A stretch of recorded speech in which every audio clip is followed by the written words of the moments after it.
Blog Talk Radio.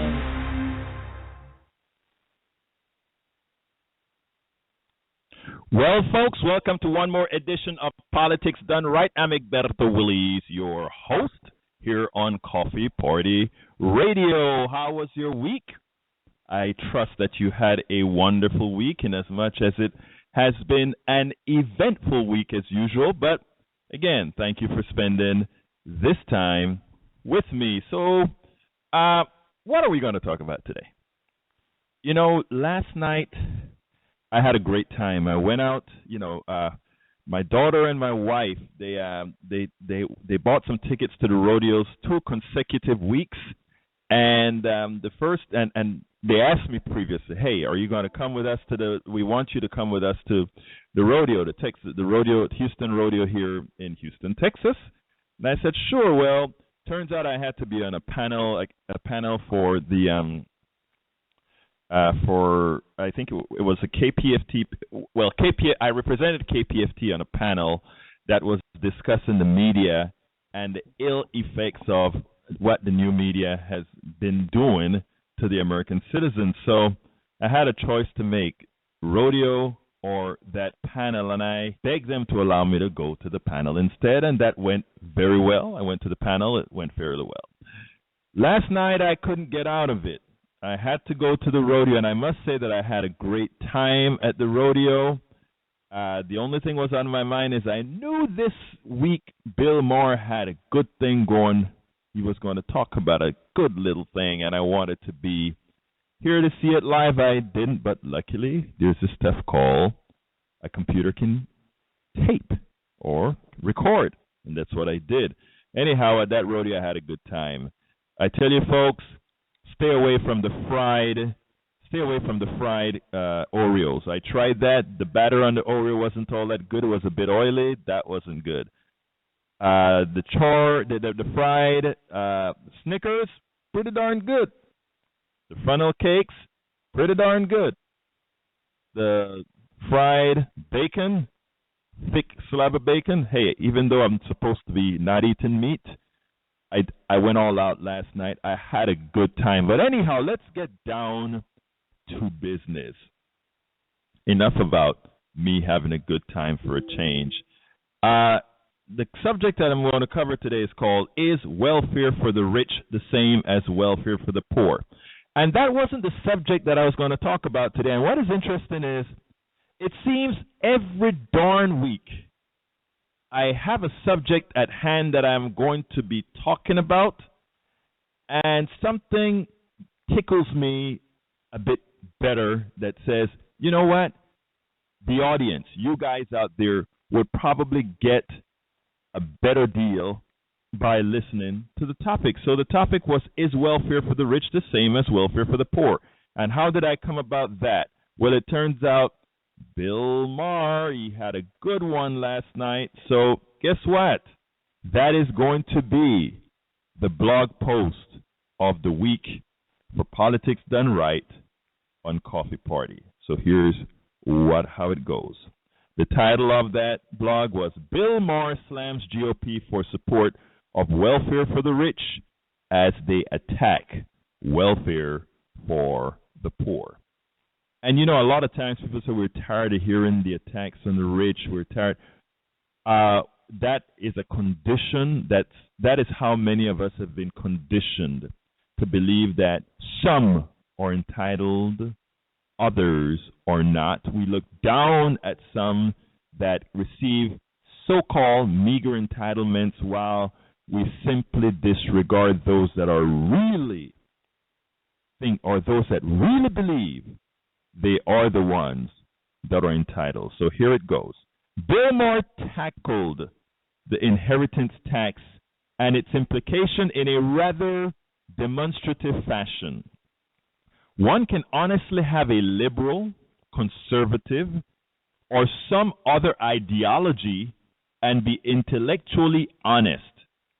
Because one does not want to live within the tenets of a specific ideology does not make that particular ideology wrong. Let me pause from the blog. Remember, ideology as a tenet is okay. meaning let's say you want small government. Is that wrong or right? No, it's neither wrong nor right. It is whether the people want to live within a society that has all the implications of having a small government. Maybe they do. Maybe they want a government that has no control over corporations that can screw things up for society with no penalties. Maybe they want that. But they must, if they want that, they must know that that's the fact and live within the tenets, and not only do so, but realize what it all means. Unfortunately, within our society, we never do that. Anyhow, what is wrong, continuing, what is wrong is the disproportionate application of the tenets based on the socio-economic power of the governed. And I want to cover that sentence when we get into further discussion, because that is the issue. What is wrong is the disproportionate application of the tenets based on the socio-economic power of the governed. Someone has to explain to me why Republicans believe that not working and getting free money like the takers is most corrupting thing that could ever happen to a person if you are rich, Bill Maher said. The very first thing our new Republican Congress tried to do, rid of any tax on inherited wealth, which they called the death tax. Bill Maher then pointed out that the estate tax used to be pretty high until George W. Bush got it virtually repealed. Bill says, I wonder where he got the idea to reward dumbasses who leech off their dad's success. You wonder where he got that from? Well, isn't that what the Bush boys did? What accomplishments they've attained was based on the name of the father, the name of the grandfather. We all know that story.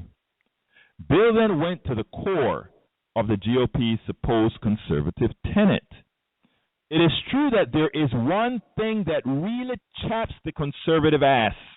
It's the idea of people getting money para nada, for nothing, para nada, for nothing. He then read a statement from Paul Ryan where Ryan said that we have a culture of men not working or the value that comes with working. Really? Bill Maher then highlighted two rich kids that are representative of a sect who received unearned money, call it rich welfare, without any real work ethic.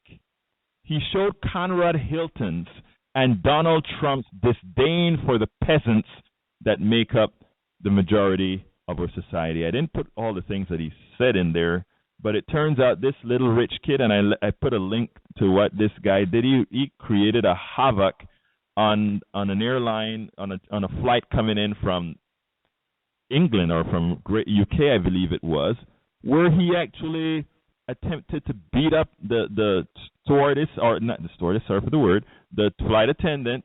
He started to claim that they were peasants. He tried to smoke dope while disabling the smoke detector in the lavatory. Come on. He also went on to show some other rich kids who wrecked their cars and still were found texting in the car. He just showed the type of things these rich kids have been going through with all the free stuff that they get based on, or that they got based on, or that they get based on what their parents were able to give them. Republicans are right, Bill Maher said, and this part is a part of Maher's dialogue. Republicans are right, Bill Maher said. Not having to work and getting free money does mess people up. That is why they love to talk about work, the virtue of work, the right to work, workfare, the dignity that comes with work. In fact, there is only one thing conservatives believe in, one in more than work, and that is the God-given right of rich people to leave all their money to their kids so they never have to work a day in their lives. I mean, this is Bill Maher still talking. I mean, think about it. Republicans are on board with taxing people's income, their investments, property, food, gas, booze, cigarettes, everything you buy, even your retirement. Those are all okay. But the one thing that must remain tax-free is when money falls from the sky and lands in the lap of explicative Hiltons. If the tough love of cutting off free money for the poor is the right thing to do, how can we stand by and do any less for the Conrad Hiltons of the world? They've never known the dignity of work either. Shouldn't we be helping them by taxing inheritance at 100%? That's Bill Maher. Now look, continuing with the blog, Bill Maher is exaggerating, but the point is very important. It does not matter if you are rich or poor. To many, when one is the recipient of money or goods without ever having to earn it, that behavior can metastasize within one's psyche as an entitlement, however undeserved. But if anyone doubts that, check out Wall Street bankers and brokers who believe they are deserving of their millions for the I should really stop saying millions, for their billions, for the simple task of moving money around while producing no product, while producing no service. Think about it, folks. Welfare for the rich. Lest we forget, after the collapse of 2008, who received the largest piece of welfare ever granted? AIG and many other corporations. Whose dollars were they? The American dollar. I mean, look, that was a perfect time for us to say the system failed. The bankers, the free enterprise, not the free enterprise, two different things. The capitalist system says, hey, we invest, and if you lose it, you lose it. If you invest and you made a bad deal, you're gone. Survival of the fittest. Shouldn't we have just let them cave and instead of making the companies whole, make the hurt constituents who had no fault of these companies losing or these companies crashing, make them whole, not make the corporation whole who then makes the people whole. No middleman needed.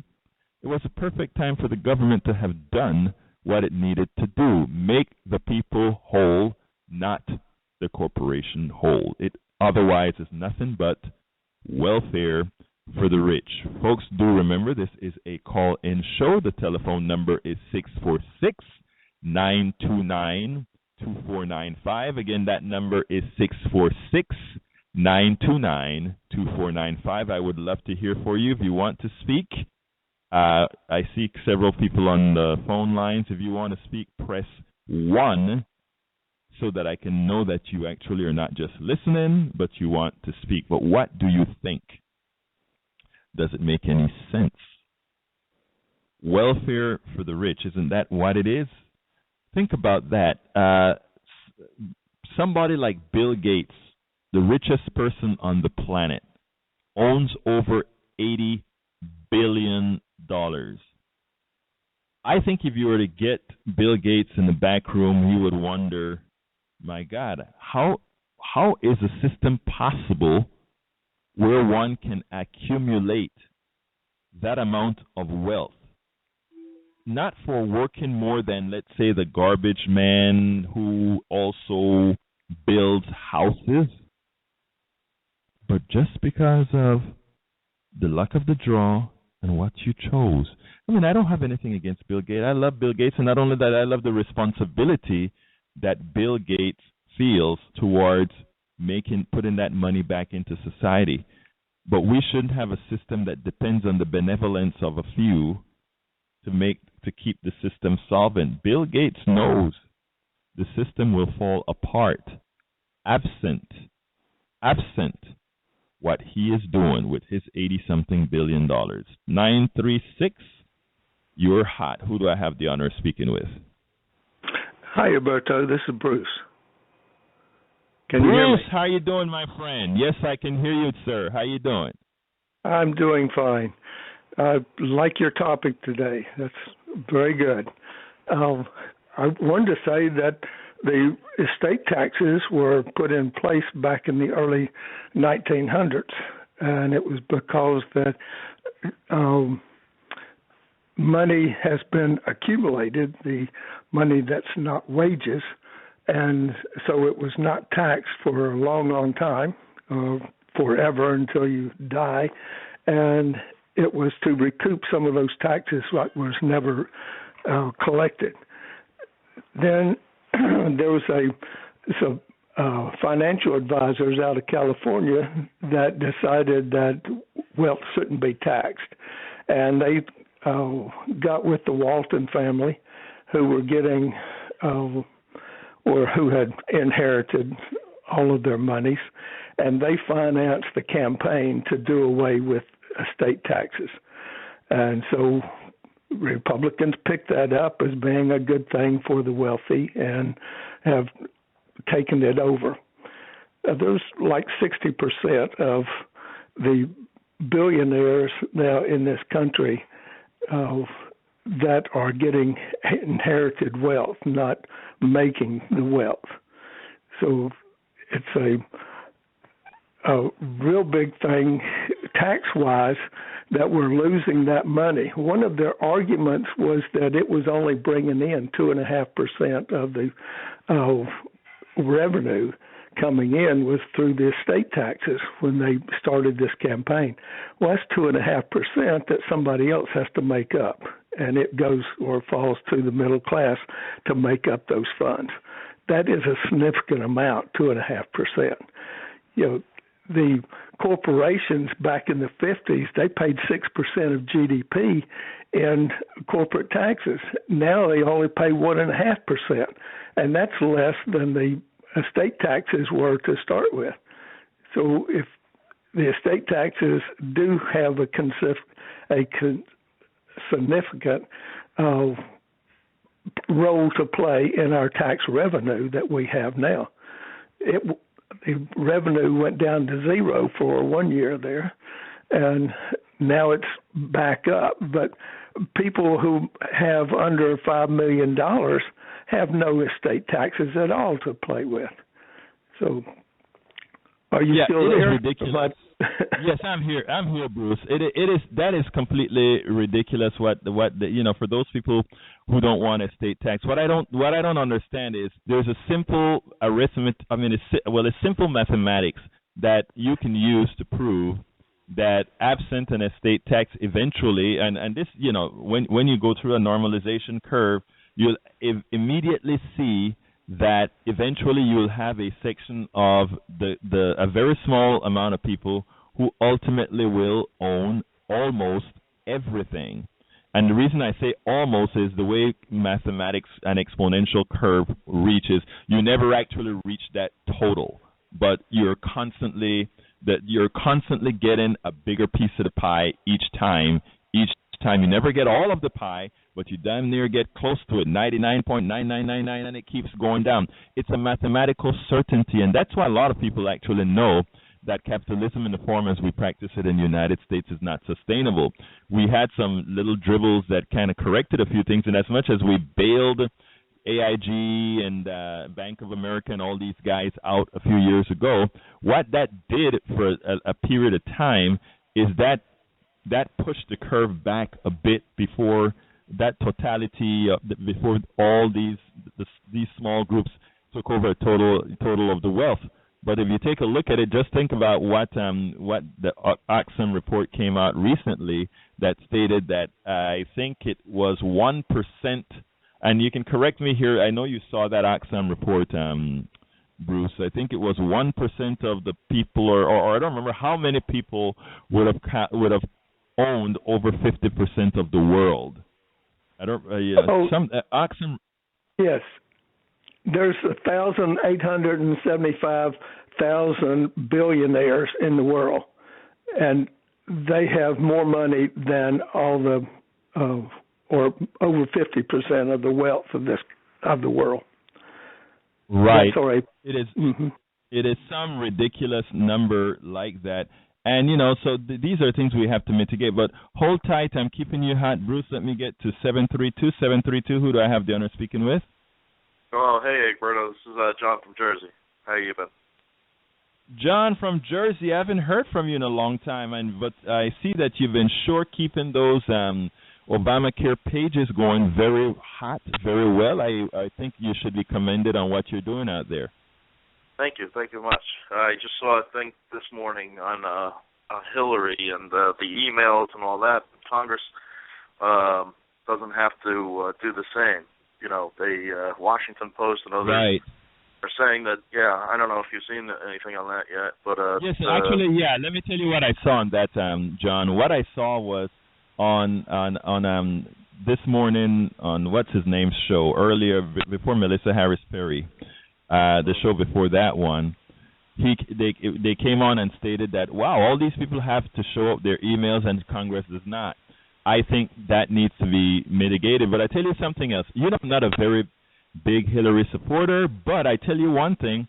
If she's the only Democrat running from a personal perspective, she will have my vote. Now, I'm actually getting rather upset at Democrats for two reasons. One, for not fielding a group of candidates that create a vibrant discussion as to where we want this country to go.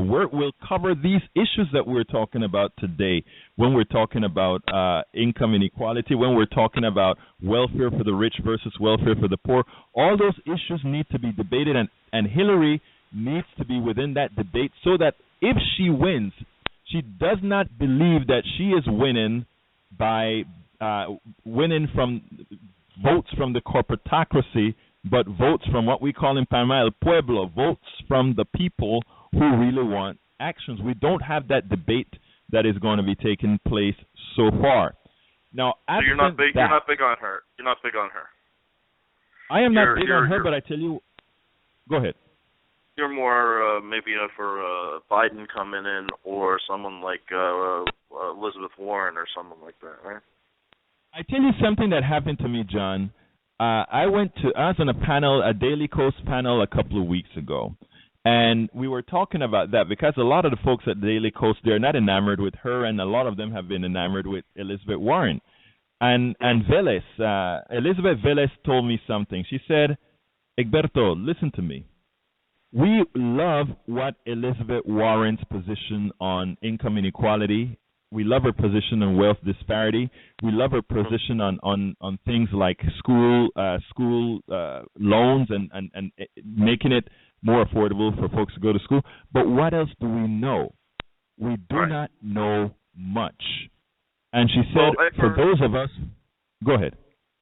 Hey, brother, I think you might want to do an article on something of this sort. I've seen some other stuff of this sort, and you might want to consider it. It's not that this country has a problem generating wealth. It has not a problem with that. Right. It has a problem with fusion of wealth. And what does that mean? Yes. The tax, right, as you're talking about, the tax codes have gotten so skewed that it's not only are the wealthy making the money, but they're also getting the tax benefits of which they never got and received 70-something plus years ago. There is the disparity. There's the wrong. And I think, you and others might want to, consider writing more of articles of that sort of thing besides, talking about trickle down and all that garbage of it. Okay, but which is part of this problem is we don't have a problem. We don't have a problem generating wealth in this country. This country has the resources. It has everything in the world necessary. We have the leaders who are smart and intelligent, to keep this country economically going even better than most countries. It's truth.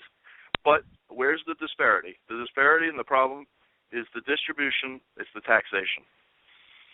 I can't disagree with anything that you've said, John. I mean, not only can I not disagree with you, but I've written that I'll have to take a cue from you. The mere fact that you're telling me that maybe you haven't seen a whole lot of that coming from some of the writers at Coffee Party. I will go ahead and make sure to try to get more of that out there. You're so correct when you say that the tax system plays a huge part. And one of the biggest parts of that where the tax system plays is how it treats income. Why is it that the working man's income somehow it is valid to tax at a higher rate than capital gains income? Makes no sense whatsoever. I mean, more pointed out to say, hey, look, whatever that we're trying to condemn businesses by not upholding trickle down kind of theory. No, that's not such. We're so anybody who doesn't uphold that kind of thing is like almost a communist or this or that, whatever. Okay, that's not truth. So we just don't like that kind of policy. Again, it's like to point out very clearly, this country doesn't have a problem generating income. The wealthy have been wealthy. The wealthy have been wealthy 70 plus years ago. They're wealthy now. That the problem is now the tax codes have gotten so skewed. Well, look, the tax code are skewed. You're correct that we don't have a problem generating wealth, but we also have to realize it's to some extent it's a bit more than the tax code, right? It's also programs that allow. Because I mean, as an example, one of the benefits that came with something that's dear to you, one of the benefits that come to the Affordable Care Act, Obamacare, is that now we have almost detached employment from affordable health care.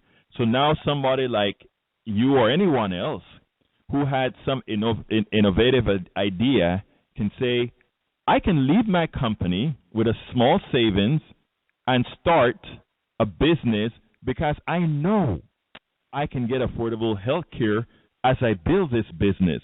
I am no longer chained to the corporations. Now, we have those who oppose these types of policies without explaining to folks that is the reality. The reality is if we go back to some other system, you're again chained to your employer. You're again chained to whatever ills you may have had before. Mm-hmm. And here's the one thing people don't even realize. Okay, so they go on a COBRA coverage. They just accept the COBRA coverage, right? Where therefore they should just go look at them on the marketplace, see if there's a subsidized thing for them.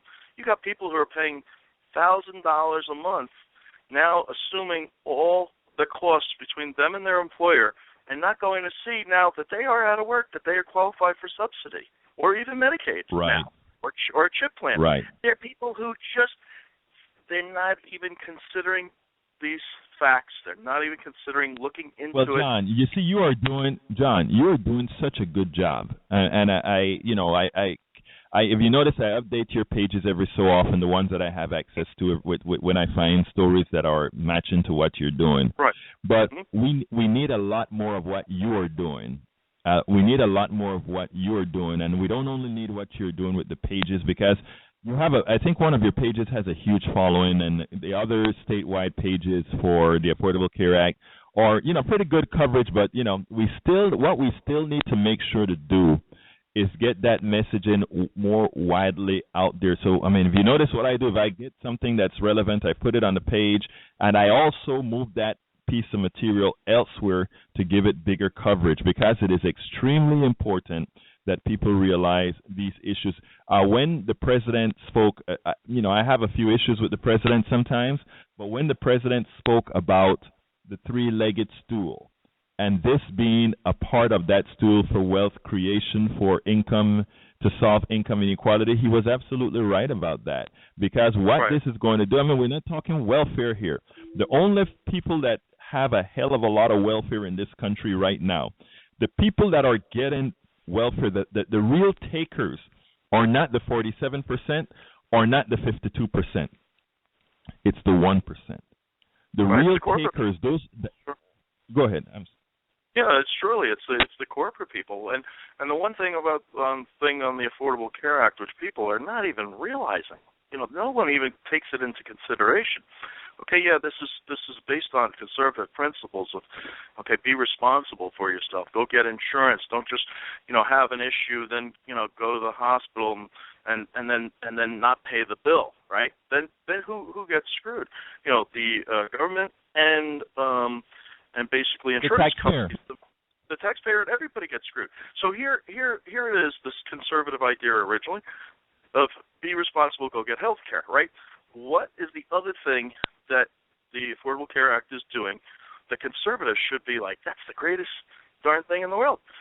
But what it's doing, for which bankruptcies, medical bankruptcies are the largest of all the bankruptcies, filings.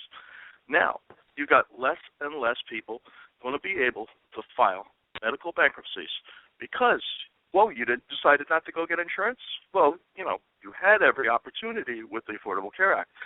So now the judges and all them are going to say, and here's a very conservative thing, says, I'm not going to grant you bankruptcy because you just decided not to take any responsibility, even though you had the subsidies, even though you had this and that.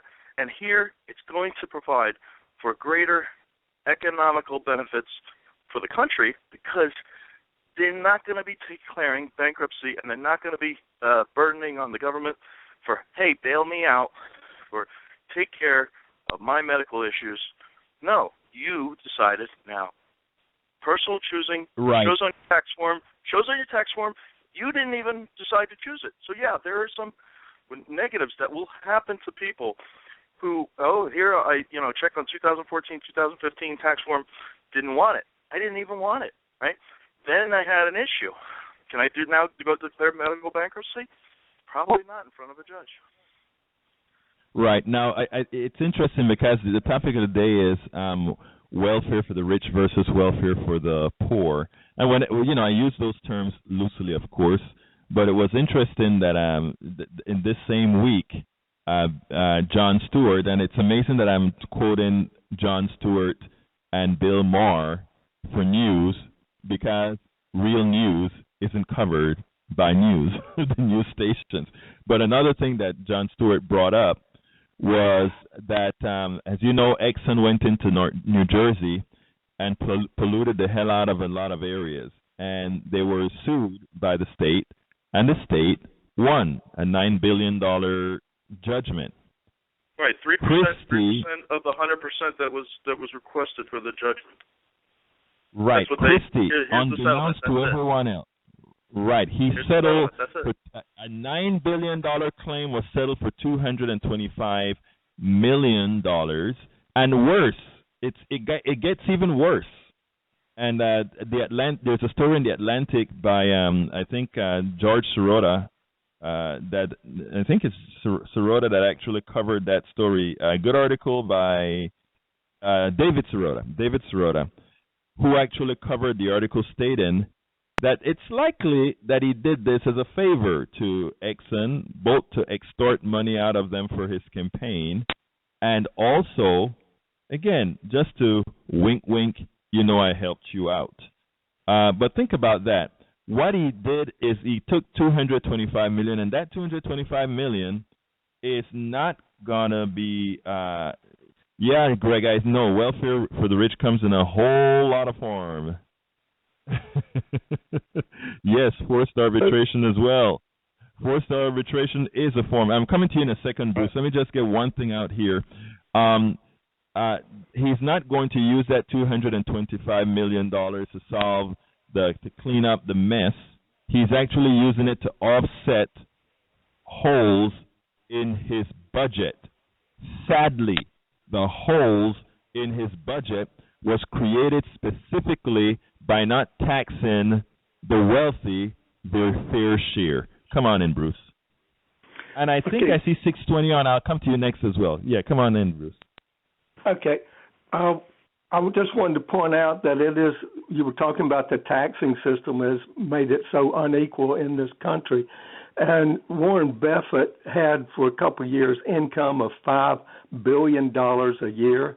He paid taxes when he released his income tax forms of $63 million a year. He paid 17% on that, where the average person pays wages and they pay money on the first dollar that they get. And the average now is taken out like 30%.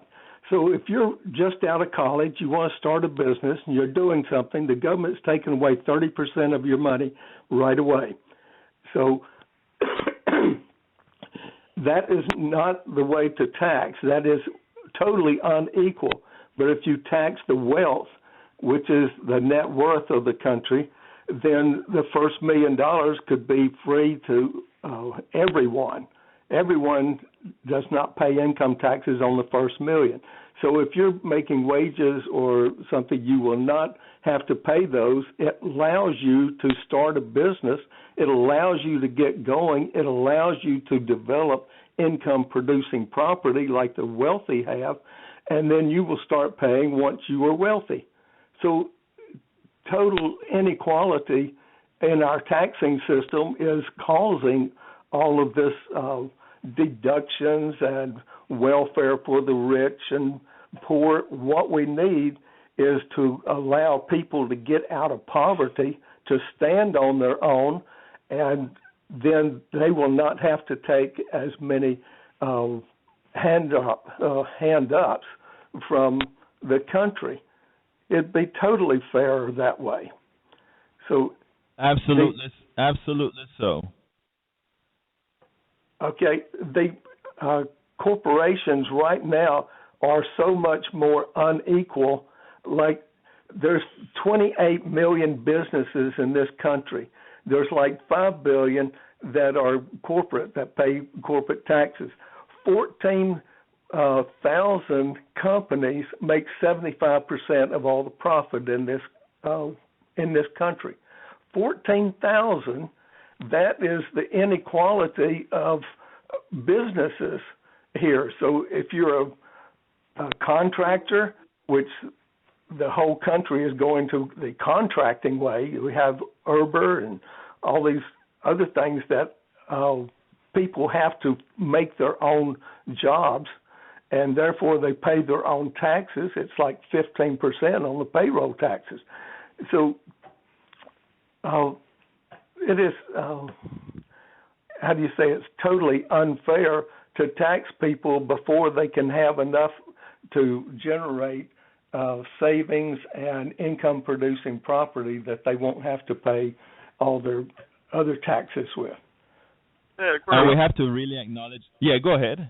Go ahead, John. I want to go back and reiterate again, because maybe part of the article and all that kind of thing, or maybe an additional kind of article, whatever. This country's never had a problem to where we haven't had enough Rockefellers, J.P. Morgans, or even some of the wealthy business people of today. I mean, we've had them. We'll always have them. And there's never been a problem. So this keeps saying it where you're pushing down upon business because you're not going to give the rich or better tax breaks.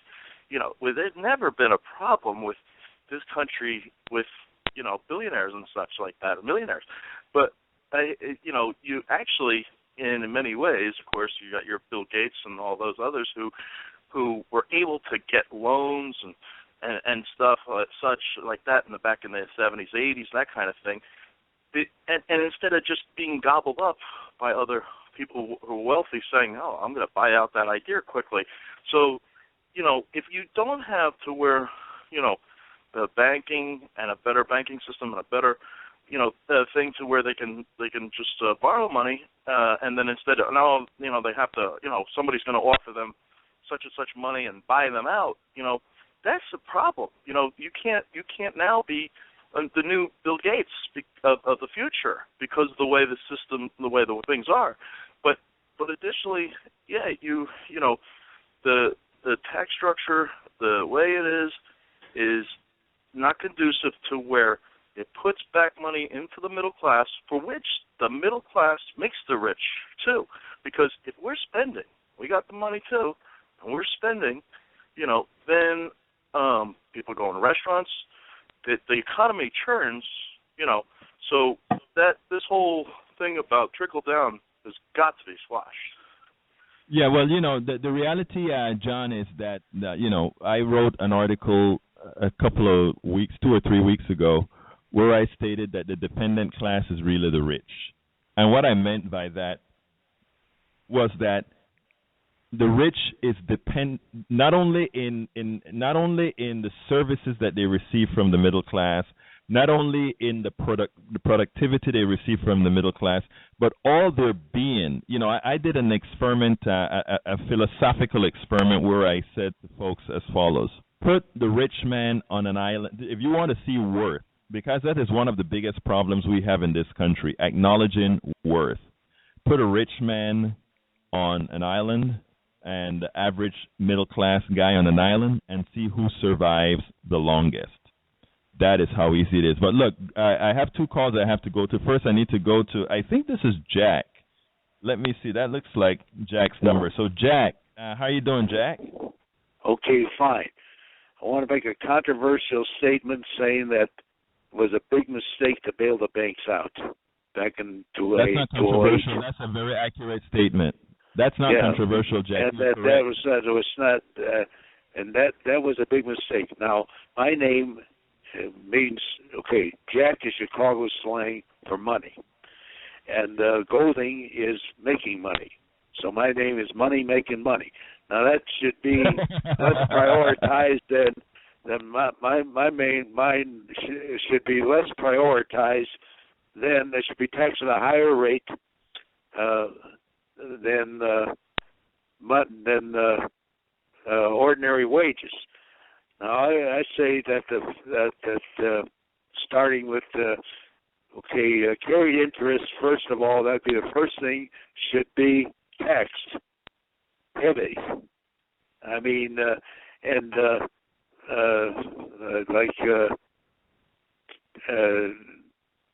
then carried interest and all that. I think what you're talking money about overseas. Also, that's another thing. Right, and capital gain. I think that's what you're trying to say.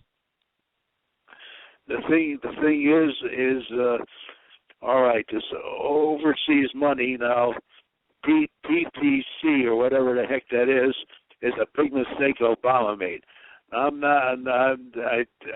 disagree with Obama on that.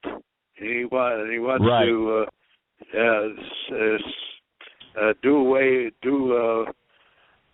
I say then another thing is back in Louisiana or Mississippi, BP is getting away with murder on paying fishermen off and on that. No, let me tell you, Jack. That is, right, Jack. That is what I call the welfare for the rich. But let me get 412 in. 412. Who do I have the honor of speaking with?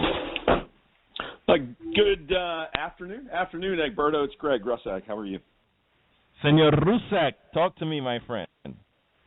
This has been a really interesting conversation, as they always are, and some very important points have been made. And, one of the ones I think I want to just build upon is the notion of what happens when the tax rate goes up progressively with income.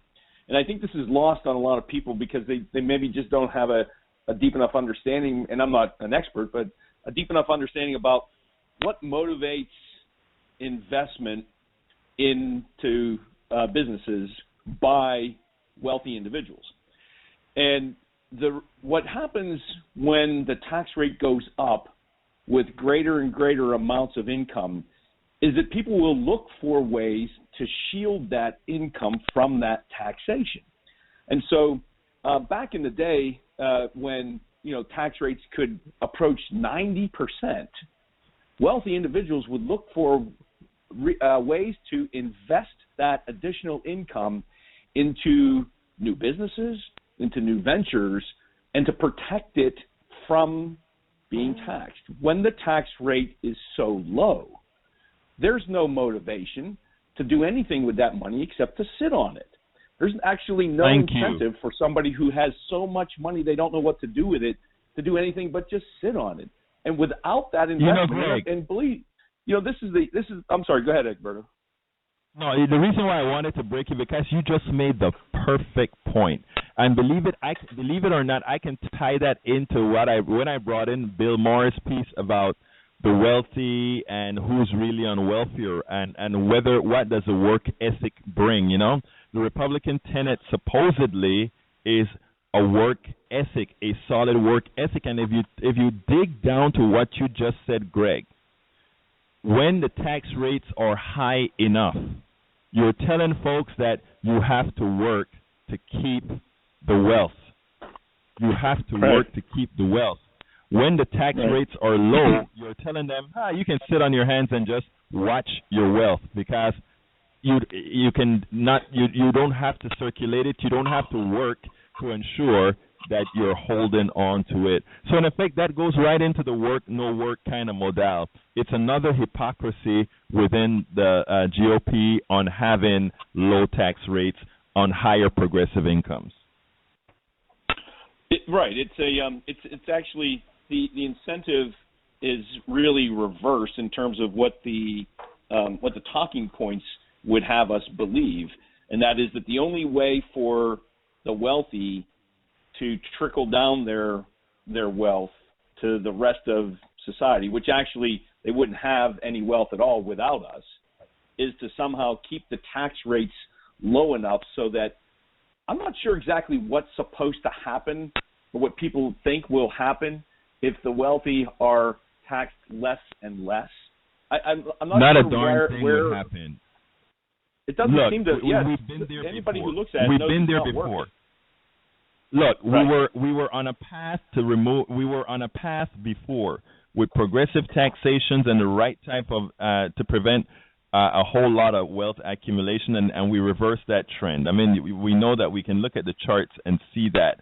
But not only that, whenever I talk about an aberration within capitalism, that's exactly what I mean. There's an aberration within capitalism that allows, because there's a thing I'm not a Marxist expert or anything like that, but I know there's something within the Marxist theory that talks about excess labor as follows. It means something to the effect of when you work, if you work for somebody else, and you are receiving a particular salary income, and that person whose product you made is making a huge amount of money above and beyond what he sells you, what you charge him for your labor, that excess labor is pretty much stolen, right? It's his. He took your excess labor and he's building wealth on your excess labor. That is what profit is. Now, I don't have a problem with that because I don't have a full problem because I can see where profit is an incentive to move forward. But I do believe that we must apply controls. I don't believe in a full system where you cannot have excess labor so that guy can innovate and try to do something else because he sees a value in doing that. I have a problem, however, in the cumulative accumulation of excess labor so that we have the obscene type of disparities that we have today for folks who really can't produce anything on their own. We are just like commodities for these people. Yeah, absolutely. We are living in still the dark days of libertarianism and conservative economic and social policies.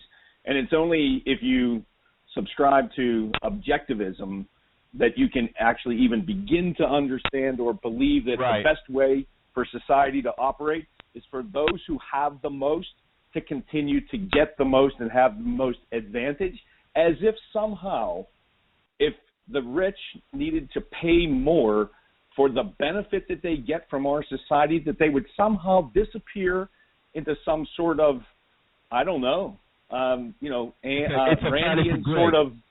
It's like, it's an absolute juvenile fantasy, is what it is. It's a selfish and juvenile fantasy, and we need to call our fellow Americans out on it.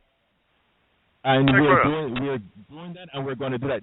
Hold on, John, because I want to get 818, and we're running out of time. So I'm going to come to you as soon as 818 get a time to talk. Hello? 818, who do I have the honor of speaking with? Hello? My name is Jermaine. Come on, you're on. What's your name, sir? Jermaine. Yes, what would you like to add to the discussion, Jermaine? I just want to say that my welfare was taken the other day from me. I got 5 kids. How the hell am I supposed to feed my 5 kids without welfare? Huh? Welfare. You tell me. You tell me. Let me. I don't follow. What's your situation? I'm just curious. I have 5 kids. I have a shit house. And I don't have my welfares no more. How the hell am I supposed to have my kids? I failed my drug test.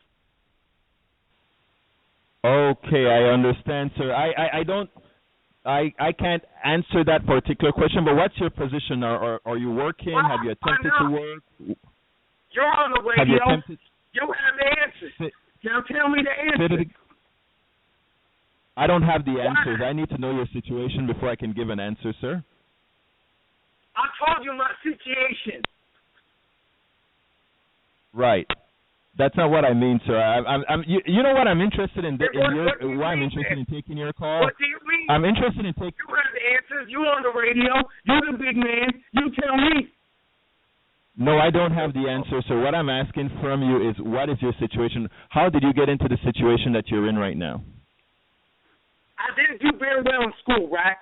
Black man living in a shithole school. I went to school. I fell out.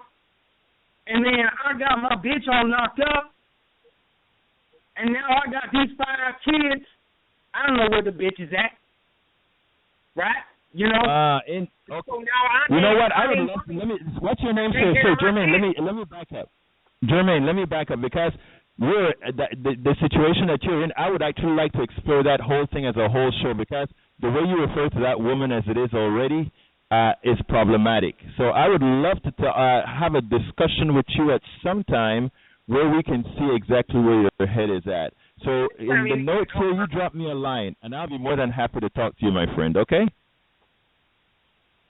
Nah, man. Did you hear me? Nah. You know what? You ain't worth my time. It's fine. Hold my people back and such. He's not even black. I don't think. Okay, thank you very much for listening, my friend.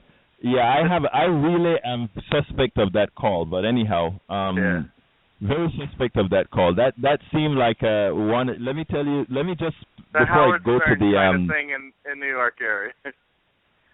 Right, but here's what's very interesting with calls like these, right? You have a lot of because of what we are doing, there's a whole lot of think tanks and other guys that put these types of things to create a particular stereotype, so that shows like this that are trying to move forward can play into a particular stereotype and let folks disregard the meat of the discussion that we're having here. The reason I want to make sure this makes it into the podcast is as an example of what happens when you're trying to change a system as a whole. But we're running out of time, so what I want to do here is I want to start with a quick closeout. So, Jack, I'm going to give you about 15 seconds. I'm holding it tight to give me a closing statement, Jack. So come on in, my friend. Yeah, well, do away with money making money. That's going to be taxed at an equal or higher rate, and I'd say you tax the any income over $1 billion at a 50% rate. That would be very reasonable. And okay, good. I'm that's what I say. There, Jack. You're a good man, and thank you for listening all of the time, my dear friend. Okay, give me a quick closer, John. Again, Roberto, you should go back to a 2-hour, 1 hour in and off. But it's true. But the one thing is, this I've seen it and about trickle down, and then you'll get the scraps. That's the kind of thinking. It's like that really trickle down is. It's like, oh yeah, should I be thankful for getting all the scraps? You know what I mean? So why don't you just adjust the tax code properly, and I won't even have to think about getting the scraps of life from you. Thank you, my brother, as usual, and keep on listening, calling in. Okay, Bruce, give me your closer. Okay. Excuse me, Berta. What I was thinking of is the tax code and how unfair it is, and how wages is taxed so much more than any other income that's being produced. And it's taxed like 3 times. You get your wages, then you pay your payroll taxes, then there's income taxes, and then once you get it, there's sales taxes, and then there's user taxes. There are all these different taxes on the same amount of money that you made under wages. And if you'll remember some time back, they wanted to do away with corporate taxes because it was double taxation. Double taxation is everywhere. So, but let me just say one thing. I want to bring it up since you mentioned that double taxation, Bruce. Corporations want to be considered people. They want to be considered people legally. Let them act like people and pay their taxes as well. Got to go to Greg and then close out, Bruce. So you have a quick one other thing that you need to say? Well, you're talking about corporations being people, and that corporations are a privilege. And it was set up so that people could develop capital. And the stockholders, the workers, and the greater good of the country was the consideration. It's no longer that. I'll close out. Thank you very much, Bruce, and thank you for listening. Please keep calling. Greg Rusek, give me your closer. Another excellent show, Egberto. I'll second John's motion to have you extend this at least another 30 minutes. That could be interesting, maybe a compromise there. I would also, I'd also want to just add very quickly that I've formed a couple of corporations myself. I've attempted to start new businesses. The tax code was never even a consideration. Those folks who want to take their shot at capitalism can do so, but only if the system is set up to make it possible and to make it fair. And the lack of fairness that exists right now in the tax code is rigged against us and for those with extreme and extraordinary amounts of wealth. And unless and until those folks who continue to vote against their own economic interests wake up to that reality, we're going to continue to have this kind of divide and this kind of debate. And it's really not even a debate because there are not two sets of facts here. There's only really one. Right.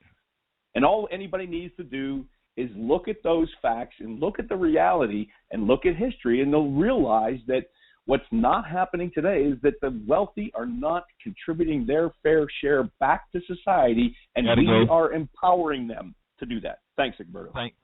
Thank you very much, Greg. Folks, this has been one other great show, great callers.